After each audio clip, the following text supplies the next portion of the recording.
Hello friends, welcome to iExamBee. You can prepare 50% faster with us. I am Arunima, ex-manager SIDBI.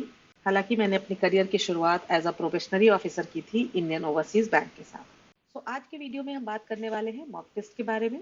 Mock test लिखें या नहीं लिखें, लिखें तो कैसे लिखें, कितने लिखें, किस तरह से लिखें कि आपका स्कोर इम्प्रूव हो, ये सारी बातें और भी जो कई सारे आपके डाउट्स होते हैं स्टूडेंट्स के, उसके बारे में चर्चा करेंगे।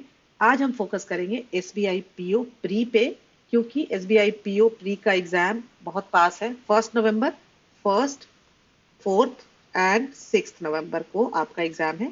तो अभी भी हमारे पास अब बहुत ज्यादा वक्त तो नहीं है, लेकिन ये जो भी वक्त है उसमें मॉक टेस्ट लिखना कितना जरूरी है, ये सारी बातों पे हम चर्चा करेंगे।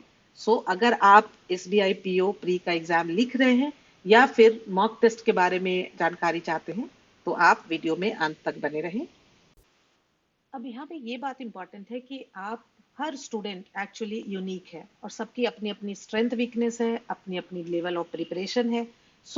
मैंने उस हिसाब से 4 कैटेगरी में आपको बांटा है स्टूडेंट्स को। पहला, जो कि बिल्कुल भी मॉक टेस्ट सेक्शन टेस्ट कुछ भी नहीं लिख रहे, फर्स्ट कैटेगरी में वो स्टूडेंट्स आ जाएंगे जो अभी तक भी एसबीआई पीओ एग्जाम लिख रहे हैं। फर्स्ट, फोर्थ या सिक्स को उनका एग्जाम है, लेकिन वो कोई भी टेस्ट नहीं लिख रहा है। अभी रिसेंटली मैं कुछ बच्चों से बात कर रही थी और ताज्जुब हुआ मुझे जानकर कि अभी तक वो कोई टेस्ट नहीं लिख रहे, but they are serious aspirants of SBI PO pre. तो इसीलिए तभी मेरे दिमाग में आया कि ये वीडियो मुझे बनाना चाहिए, क्योंकि ये आप एक बड़ी गलती कर रहे हो। पहली कैटेगरी में वो स्टूडेंट्स आ गए जो बिल्कुल भी टेस्ट नहीं लिख रहे हैं। आप देखते जाना कि आप किस कैटेगरी में हो। दूसरी कैटेगरी में वो स्टूडेंट्स हैं जो मॉक टेस्ट नहीं लिख रहे हैं, लेकिन सेक्शन टेस्ट लिख रहे हैं। मतलब पूरा का पूरा टेस्ट नहीं लिखा, सिर्फ क्वांट एक बार किया, एक बार रीजनिंग किया या एक बार इंग्लिश किया, ऐसा सेक्शन टेस्ट लिखा। ठीक है। तीसरी कैटेगरी में वो स्टूडेंट्स हैं जो कि हर दिन एक मॉक टेस्ट लिख रहे हैं। ठीक है। कैटेगरी और चौथी कैटेगरी जो कि हर दिन 2 से ज्यादा मॉक टेस्ट लिख रहे हैं। कुछ स्टूडेंट्स 3-3, 4-4 मॉक टेस्ट भी हर दिन लिख लेते हैं, जिनकी एक अच्छी लेवल की तैयारी हो गई है। क्योंकि देखो यहाँ पे टेस्ट लिखना है और उसको एनालाइज भी करना है। जितना जरूरी है टेस्ट लिखना, उससे ज्यादा जरूरी है उसकी एनालिसिस। और जितनी ज्यादा आपकी अच्छी तैयारी होगी, उसके एनालिसिस में उतना कम वक्त लगेगा। ठीक है। तो जो अब एकदम प्रो हो गए हैं, अब चूंकि 1 घंटे का टेस्ट होता है और आपके पास 24 आवर्स हैं, अगर उसमें से आप 8-10 घंटे भी लगा रहे हो, अपनी पढ़ाई को दे रहे हो, तो उसमें से 3 मॉक टेस्ट भी अगर आप लिखोगे तो 3 घंटे लगेंगे। और अगर मान लो कि वहां पे आपका स्कोर 60 to 70 आ रहा है, तो जो गलत हुई संख्या है क्वेश्चंस की, वो बहुत कम होंगी। अभी हम आगे देखेंगे एनालिसिस कैसे करना है, लेकिन याद आपको क्या रखना है, 2-3 बातें। पहला, सबसे इंपॉर्टेंट, चाहे आप किसी भी कैटेगरी में हो, आपको मॉक टेस्ट लिखना बहुत जरूरी है। आज से ही आप शुरू कर दे, इस वीडियो को खत्म करने के बाद से ही आप शुरू कर दे। अब आप सबके पास एडमिट कार्ड है, तो एक बहुत इंपॉर्टेंट बात जो आपको अपने माइंड को कंडीशन करना है, because it is important these things.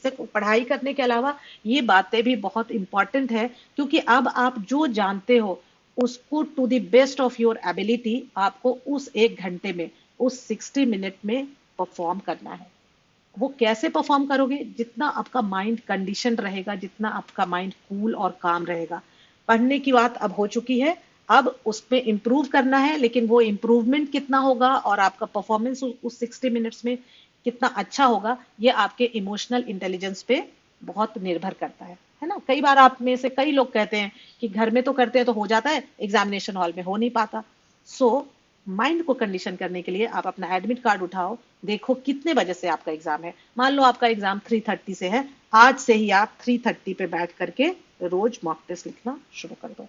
Mock test लिखना जरूरी है, चाहे आप किसी भी कैटेगरी में हो। और कब लिखना है? एक मॉक टेस्ट तो जरूर लिखना है। आप चाहो तो 2 या 3 भी लिख सकते हो, लेकिन हम आगे बात करेंगे कि वो आप अफोर्ड कर सकते हो कि नहीं। एक मॉक टेस्ट जो आप लिखोगे, आप उसी वक्त पे लिखोगे जो आपके एडमिट कार्ड पे टाइम। अब मॉक टेस्ट को लिखना कैसे है और एनालाइज कैसे करना है। ये आपका पैटर्न है प्री का। इंग्लिश 30 क्वेश्चंस 20 मिनट्स में करने हैं, क्वांट 35 क्वेश्चंस 20 मिनट्स में करने हैं, रीजनिंग 35 क्वेश्चन 20 मिनट्स में करने हैं। अब आपको क्या करना है, जैसा आप एग्जामिनेशन हॉल में लिखोगे वैसे ही आप अभी मॉक देते समय करोगे, है ना। सो आपको क्या करना है, सबसे पहले आपको पता होना चाहिए कि पिछले सालों में क्या कट ऑफ रहा है। तो पिछले साल की अगर हम बात करें तो 59.5 कट ऑफ था, और उसके पहले 60 प्लस था। एक साल 2019 में मेरे ख्याल से 71 भी था। तो कहीं ना कहीं आपको अपना टारगेट स्कोर 70 रखना है। अगर क्वेश्चन बहुत इजी आएगा तभी 70 प्लस आएगा, अदरवाइज ये 70 के नीचे ही रहेगा।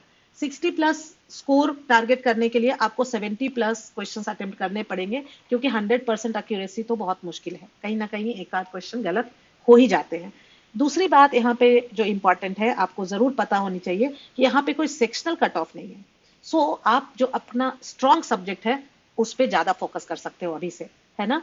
जो वीक सब्जेक्ट है उसको पैरेलली करते रहो, लेकिन अपना पूरा ध्यान स्ट्रॉन्ग सब्जेक्ट से हटा के अपने वीक पॉइंट पे मत ले जाओ, क्योंकि जो आपका वीक सब्जेक्ट है वो इन 3 4 5 दिनों में बहुत ज्यादा आप इंप्रूव नहीं कर पाओगे। सो आपको फोकस कहाँ रखना है, वीक सब्जेक्ट को करना है, लेकिन जो स्ट्रॉन्ग सब्जेक्ट है आपका उसमें कोई गफलत ना हो जाए, उसमें कोई केयरलेस मिस्टेक नहीं हो जाए आपके नेग्लिजेंस की वजह से। सो पहला फोकस कि मेरा जो स्ट्रॉन्ग सब्जेक्ट है उसमें एक्यूरेसी ज्यादा हो, 100% के करीब हो, और जो मेरा वीक सब्जेक्ट है उसमें जहां जहां मैं इंप्रूव कर सकती हूँ या कर सकता हूँ वो करते चले। ठीक है। सो ये दोनों बातें आप ध्यान रखना, आपके दिमाग में होना चाहिए आपका टारगेट स्कोर और आपका सेक्शनल कट ऑफ नहीं है, आपका सिर्फ एग्रीगेट कट ऑफ है। तो आप अपने स्ट्रॉन्ग सब्जेक्ट से ज्यादा मार्क्स लाने की कोशिश कर सकते हैं।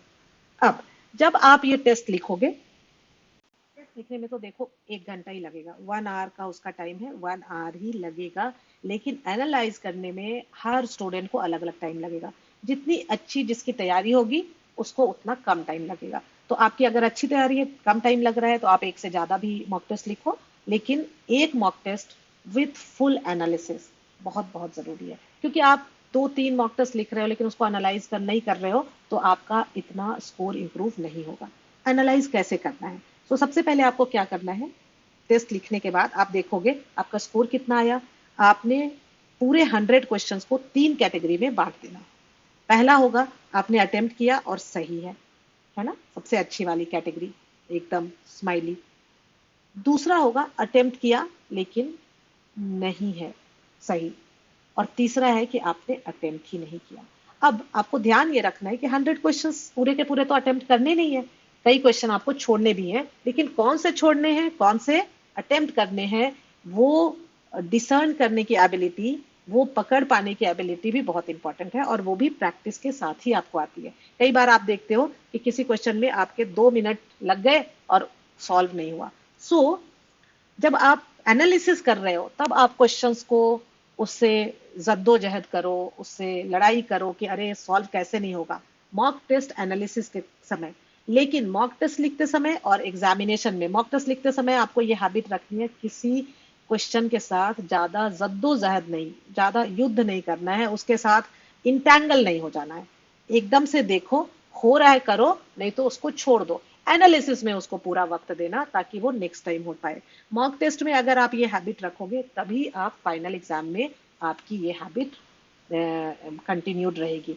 क्योंकि मॉक टेस्ट में अगर आप जद्दोजहद कर रहे हो वहां पे भी टाइम वेस्ट करोगे, वो नहीं करना है। ठीक है। सो कहीं ना कहीं कई लोग बोलते हैं कि ये स्कूल का एग्जाम थोड़ी है जो हम सारे क्वेश्चंस देखें। सारे क्वेश्चंस को एक नजर देखना बहुत जरूरी है, क्योंकि कई बार आप शुरू के 10 क्वेश्चंस में इंटैंगल होके बहुत सारा टाइम वेस्ट कर देते हो, और लास्ट के 10 क्वेश्चन बहुत इजी होते हैं जो कि आप आराम से कर पाते थे, लेकिन आपने तो उसको देखा ही नहीं। ठीक है। सो जो आपकी पहली कैटेगरी है, अटेम्प्ट किया, सारे क्वेश्चंस को, ये 100 क्वेश्चन को 3 भाग में बांट दो, अटेम्प्टेड एंड करेक्ट, तो इसमें तो कुछ सोचना ही नहीं है। अटेम्प्टेड बट नॉट करेक्ट और नॉट अटेम्प्टेड। तो नॉट अटेम्प्टेड फिर भी ठीक है, सबसे पहले आपका फोकस जाना चाहिए दूसरे पे, क्योंकि नॉट अटेम्प्टेड में आपको ये मालूम था कम से कम कि ये क्वेश्चन आपको अटेम्प्ट नहीं करना है। लेकिन जो दूसरा नंबर है ये सबसे पहले आपका अटेंशन डिजर्व करता है, यही से आपका स्कोर इंप्रूव करने वाला है, क्योंकि हर मिस्टेक हमें कुछ ना कुछ सिखाता है ना, और हर मिस्टेक से हमें सीखना है। एक्चुअली हमें खुश हो जाना चाहिए कि अच्छा, मतलब इतना इंप्रूवमेंट का और स्कोप है।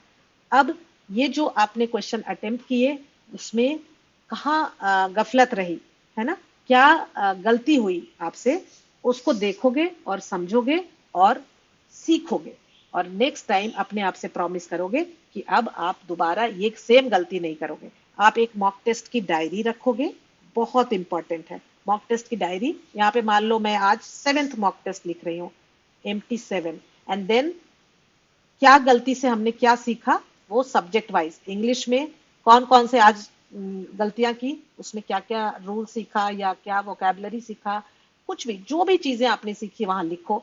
ये बहुत इंपॉर्टेंट है और ये आपका एक रिवीजन नोटबुक भी बन जाता है। एम्प्टी 7 में इंग्लिश में ये सीखा, रीजनिंग में ये सीखा और क्वांट में ये सीखा अपनी गलतियों से। ये करने के बाद अब नेक्स्ट में आप आओगे जो नॉट अटेम्प्टेड था। नॉट अटेम्प्टेड में सबको आपको ये प्रॉमिस नहीं करना है कि मुझे अटेम्प्ट करना है, आपको बस ये देखते जाना है कि इस नॉट अटेम्प्टेड में कौन से ऐसे क्वेश्चन थे जो मुझे अटेम्प्ट करने चाहिए थे।